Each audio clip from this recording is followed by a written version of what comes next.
Yesu, simama, simama, ndugu.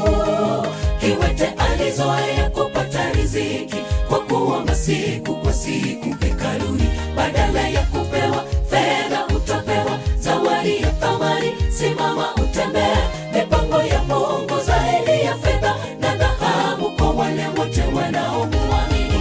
Kwa jina la Yesu, simama, simama, ndugu.